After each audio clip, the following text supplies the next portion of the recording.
Hey everybody, I'm Rebecca and welcome to my channel where I talk money and legacy. If you're interested in learning more about personal finance and growing your money exponentially, go ahead and click the subscribe button below and join the community. Thank you for joining me here. Today I want to talk to you about how banks get rich off of your lack of knowledge and carelessness, and how you can prevent yourself from getting pimped by the banks. Because if you think the banks are your friend, then I've got a bridge in Brooklyn, New York that I want to sell you. Banks are not your friend. And just like any other business, they are in business to make money off of your hard-earned money. And I'm not saying banks are not necessary, because the average person can't afford to purchase a house or a car with cash. We use banks to finance these purchases. But what I am saying is that we are often allowing ourselves to fall into their web of excess charges. And that's what I'm going to talk to you today. So first, let's talk about how banks get rich. After all, they don't manufacture anything, they don't sell any tangible products, but they make billions of dollars. And there are three ways that banks make money. Number one, they make money from interest on loans, or what they call the spread, which is the difference between the interest rate they pay for deposits and the interest rates they receive on loans that they make. Car loans, mortgage loans, personal loans. Now, the second way they make money is they earn interest on securities that they hold, such as stocks and bonds. And the third way they make money is that they earn fees from customer services, such as checking accounts, financial counseling, loan servicing, and other sales of financial assets, such as insurance and mutual funds. And nothing wrong with that. They deserve to make a decent profit for being custodians of our assets and keeping them safe. The problem is that we allow them to pimp us by giving them billions of dollars unnecessarily because of our ignorance. I didn't say stupidity, I said ignorance, and also our carelessness. And how do we do that? There are a number of ways, and I'm going to share with you 6 bad habits that you need to break to stop banks from pimping you. And I hope that none of these apply to you, but here they are.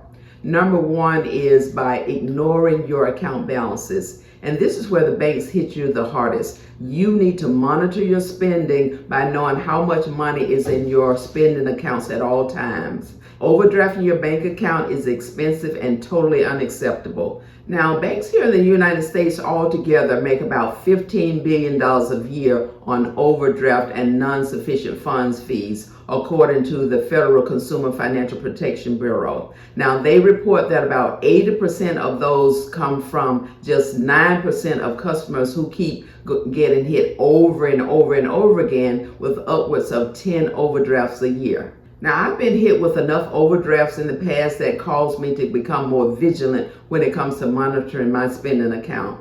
I have a budgeted amount that I put in a spending account, and I open my app on my phone to check my balance anytime I'm in a grocery store somewhere and I'm making a purchase and I'm uncertain about what my balance is. I check my balance before I scan my debit card.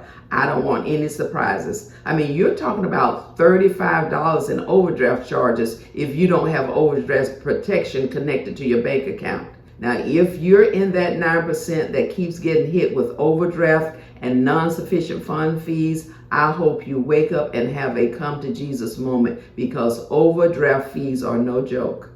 And that's number one. The second bad habit is paying unnecessary ATM fees. ATM fees can be very costly, so you should make every effort to avoid these fees so that you can keep more of your hard-earned money. Now, usually your own bank won't charge you an ATM fee, but if you're using an ATM machine operated by another bank, those transaction fees can cost you anywhere from $2.50 to $5 per withdrawal. And with inflation and the rising cost of consumer goods, rather than wasting money on an ATM, take that $5 and buy a carton of eggs. I mean, think about it. Unless you are a high wage earner with money to burn, which the average person is not, these fees can really add up fast. And one way to avoid paying ATM fees is to just start carrying some cash with you at all times. Something else you can do is switch to a bank that will reimburse out-of-network ATM fees if your current bank doesn't already do so. And another thing you can do, if you need to make a cash payment, use the Cash App or Zelle and make an instant transfer to a person or business. So that's number two. Now, the third bad habit is keeping too much money in your checking account. Now, you want your money to be making money for you, and if you're keeping all of your money sitting in a checking account, you're missing out on a chance to earn interest or capital gains from an investment.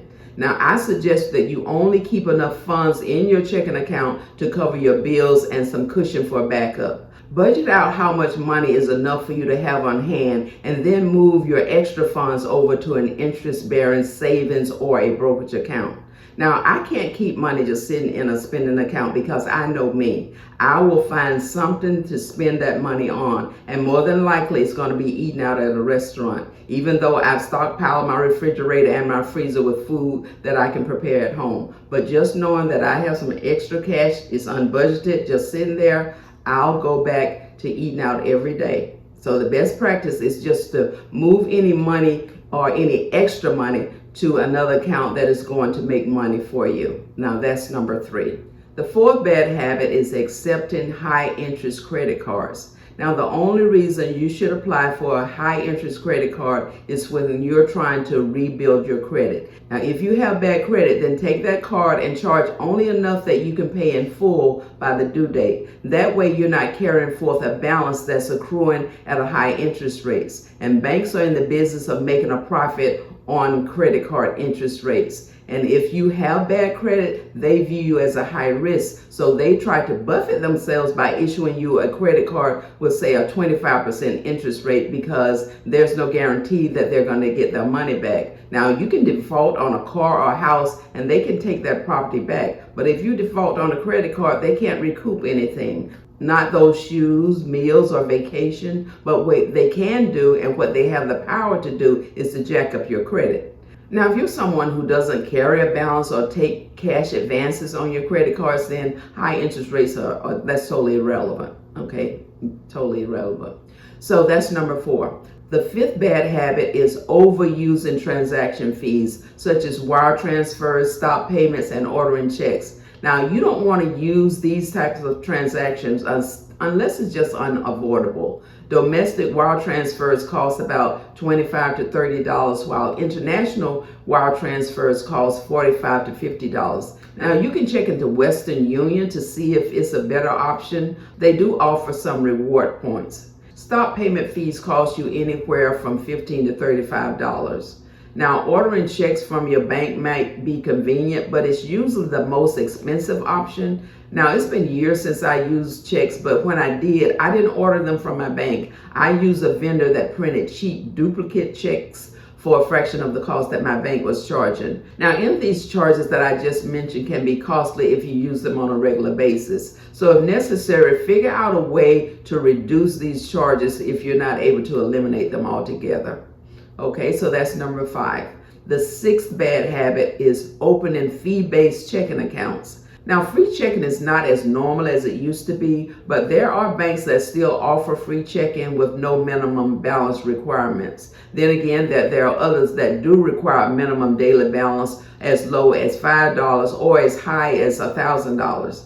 Now, I do my personal banking at a local credit union that doesn't assess a monthly service charge. There's no minimum balance requirement. It really is a free checking account.